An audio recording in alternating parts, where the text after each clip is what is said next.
O HBO Max chegou ao Brasil e com o novo serviço de streaming temos um novo catálogo de títulos para explorar. Além de algumas novidades, como os capítulos de reunião de Friends e Um Maluco no Pedaço, o HBO Max também reúne grandes clássicos da Warner Media. E são alguns desses títulos que nós garimpamos aqui e acreditamos que vocês precisam conferir. É claro que grandes sagas como Cavaleiro das Trevas, Harry Potter e Senhor dos Anéis sempre estão aí na lista de títulos obrigatórios. E muitas das coisas que nós vamos comentar aqui nem são títulos obscuros ou cult, mas pode ser que você nem se lembre do quanto gosta delas. Então, sem mais delongas, bora pro vídeo.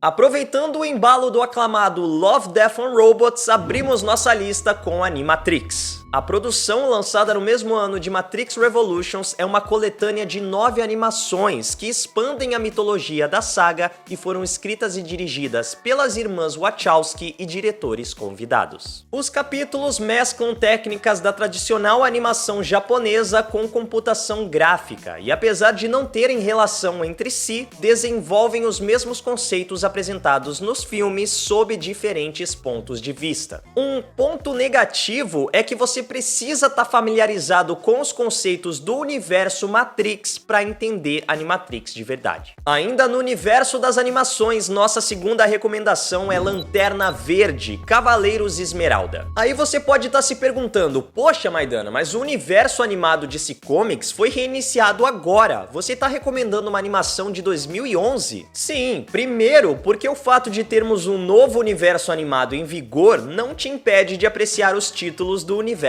anterior, mas também porque Cavaleiros Esmeralda é um one-shot, ou seja, uma história isolada que não tem ligação com os eventos do universo principal. Então, nesse sentido, você também pode apreciar a trama sem se preocupar com um contexto maior em que ela pudesse estar inserida. Uma coisa muito bacana desse filme é que ele é basicamente uma coletânea de contos da mitologia dos Lanternas Verdes. Nós temos uma grande história principal que mostra o Crona invadindo a nossa realidade para cumprir a profecia de destruir Oa. Enquanto nós acompanhamos Arisia, a mais jovem membro da tropa que ainda se sente insegura, mas é guiada pelos outros lanternas que contam histórias de membros passados da tropa e até mesmo as suas próprias histórias. E é bacana também que essa é uma história do Lanterna Verde, que muitas vezes é deixado de lado pela própria DC. Então se você curte o personagem, vai na fé que tem tudo pra gostar. O começo dos anos 2000 foi um período muito rico para as animações adultas com a chegada do Adult Swim, um bloco noturno de programação dentro do Cartoon Network voltado para animações para os mais velhos. E um dos maiores representantes dessa época é Aqua Teen, o Esquadrão Força Total, que em um primeiro momento parece um desenho sobre um grupo de super-heróis nada convencionais, mas logo se revela uma grande galhofa. Os episódios começavam com o vilanesco Doutor Esquisito demonstrando seus planos e invenções malignas, mas logo nós víamos os protagonistas, Batatão, Almôndega e Mestre Shake em situações cotidianas, que nada tinham a ver com a introdução.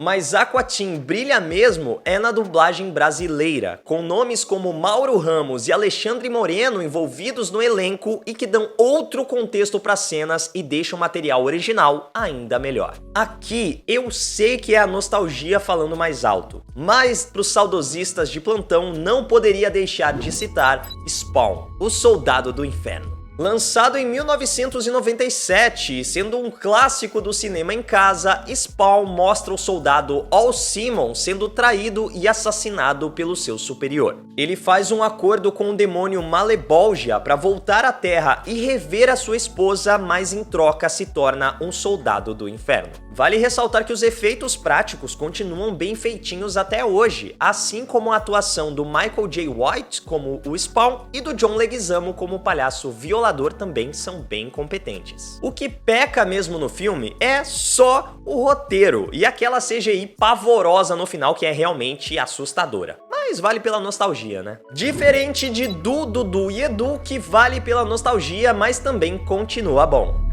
Ou será que é só a nostalgia falando mais alto? Lançado em 1999, Dudu do Edu mostra o cotidiano de 3 garotos que vivem em um subúrbio fictício de Vancouver, no Canadá. Du é o mais bobo dos 3 e geralmente é a força física da equipe. Dudu é inteligente e sensível, mas muitas vezes cai na lábia do Edu, o líder do time que tá sempre tentando ganhar dinheiro em cima das crianças do bairro para comprar balas de caramelo. O estilo da animação homenageia desenhos dos anos 40 a 70, e se você não tem esse sentimento de já ter assistido Dudu e Edu, pode se sentir um pouco incomodado com os traços e com o ritmo da animação. Mas se ela marcou a sua infância, certamente é uma ótima pedida disponível aí no catálogo do HBO Max. Outro que é bem no estilo ame ou odeie é nossa próxima sugestão: Marte Ataca. Lançado em 1996 com direção de Tim Burton e grandes astros no elenco, Marte Ataca foi um grande fracasso. O filme homenageia as produções de terror e ficção dos anos 50, mas de maneira bem humorada e escrachada. Tanto é que Tim Burton teve dificuldades em encontrar atores que aceitassem os papéis, já que boa parte dos personagens morre de maneiras ridículas e os astros não queriam ter seus nomes associados a isso. A produção foi salva quando Jack Nicholson se apaixonou pelo roteiro e aceitou se unir ao filme, e assim outras celebridades foram atraídas pela presença do ator. No geral, a trama de Marte Ataca é até bem simples. Durante uma visita dos alienígenas à Terra, os Estados Unidos acreditam que eles estão chegando em paz, mas a comissão de recepção é aniquilada, o que desencadeia uma guerra interplanetária. Se você é fã de filmes trash, Marte Ataca é um título obrigatório na sua lista. Assim como Gigante de Ferro é um título obrigatório na lista de todo mundo. Lançado em 1999, o filme é uma adaptação de um conto infantil e foi dirigido por Brad Bird, que hoje é um dos grandes nomes da Pixar. Assim como Marte Ataca, o Gigante de Ferro também faz homenagem a conceitos de ficção dos anos 50, mas mostra a amizade entre um garoto solitário e um robô gigante que ele encontra na floresta próxima à sua casa. Apesar de não ter feito tanto sucesso à época do seu lançamento, o Gigante de Ferro é considerado um clássico cult e é um dos primeiros filmes de Vin Diesel. Inclusive, o seu papel como Groot é basicamente uma homenagem à sua atuação de voz em O Gigante de Ferro. E falando em ficção científica, é claro que não poderia deixar de citar O Laboratório de Dexter. Lançado em 1996 e, meu Deus, só tem coisa velha nessa lista, o desenho acompanha Dexter, um menino gênio que tem um laboratório escondido em seu quarto. Com um visual bem característico que inclui um jaleco e luvas roxas, Dexter tenta manter a sanidade enquanto sua irmã Didi bagunça o seu laboratório. O desenho brinca com diversos estereótipos dos seriados americanos, como a mãe dona de casa e o pai apaixonado por boliche, golfe e pescaria, além de introduzir um inimigo gênio pro Dexter. Uma coisa legal é que o desenho tem alguns spin-offs dentro dos seus próprios capítulos, como os Amigos da Justiça, que são uma paródia ao Capitão América, Hulk e Thor, e Disque M para Macaco, que acompanha as aventuras do macaco que é cobaia nos testes do Dexter. Que coisa feia, Dexter. Finalmente trazendo algo mais recente para nossa lista, Um Cadáver para Sobreviver é um filme de 2016 estrelado por Paul Dano e Daniel Radcliffe. Aparentemente, depois de ser o único sobrevivente de um naufrágio, Hank Thompson está prestes a tirar a sua própria vida, mas vê o que parece ser uma outra pessoa, só que ele descobre que é simplesmente um corpo na praia.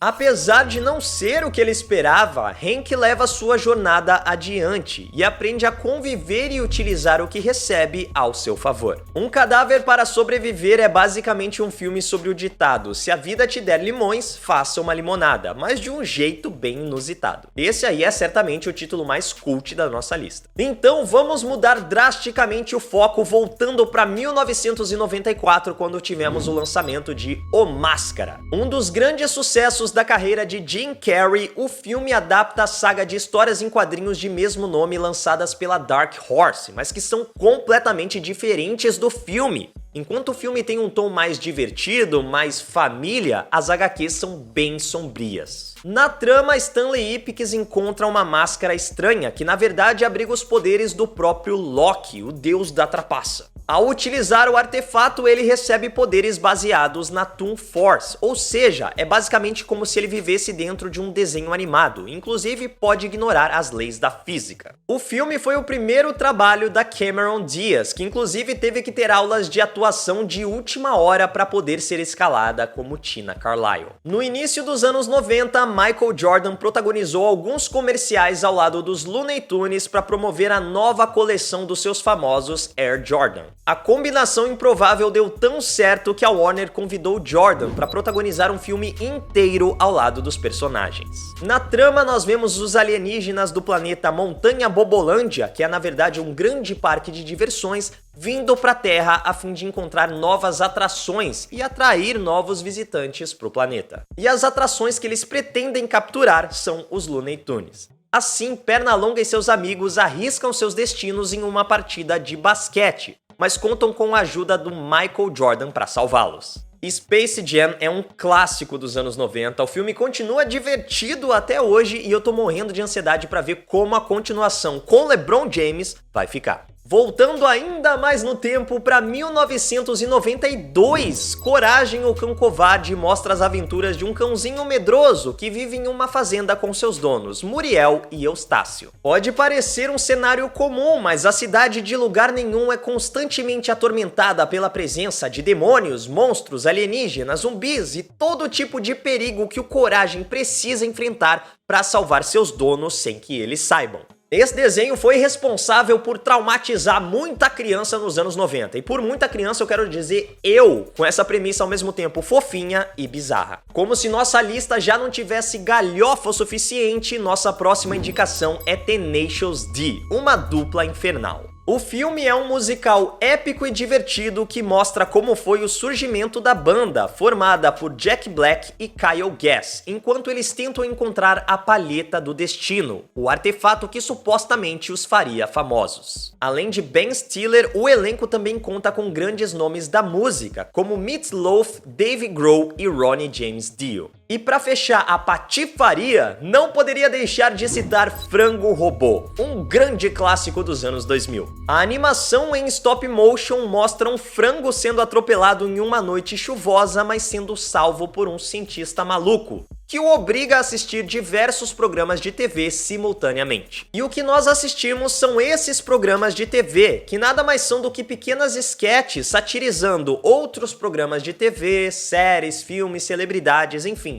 Tudo isso, mas com bonequinhos. É tipo um Saturday Night Live. Frango Robô fez tanto sucesso que é a animação mais longa ainda em exibição pelo Cartoon Network, estando há 16 anos no ar. O legal é que tanto no original quanto na dublagem, as vozes de diversos personagens são feitas pelos mesmos atores. Mas é claro que depois de tanta baderna, nossa lista se concluiria com um dos maiores filmes de todos os tempos. Um Sonho de Liberdade é a adaptação do livro de Stephen King e mostra Andy Dufresne sendo acusado pelo assassinato da sua esposa e do amante dela e condenado à prisão perpétua. Na cadeia, ele conhece o Red e logo eles se tornam grandes amigos. O filme mostra a adaptação do Andy às regras da prisão e um grande esquema de corrupção policial que acaba envolvendo o nosso protagonista. Com grandes atuações e uma grande história, o filme também foi um grande fracasso comercial, mas aos poucos foi conquistando a atenção do público. Uma curiosidade bacana é que hoje Um Sonho de Liberdade é o filme mais bem avaliado no site IMDb, ficando acima de grandes clássicos como O Poderoso Chefão e A Lista de Schindler. Mas e a lista da Legião? Comenta aí embaixo qual desses títulos é o que você mais gosta e a gente se vê no próximo vídeo. É isso, legionários, e que a força esteja com vocês.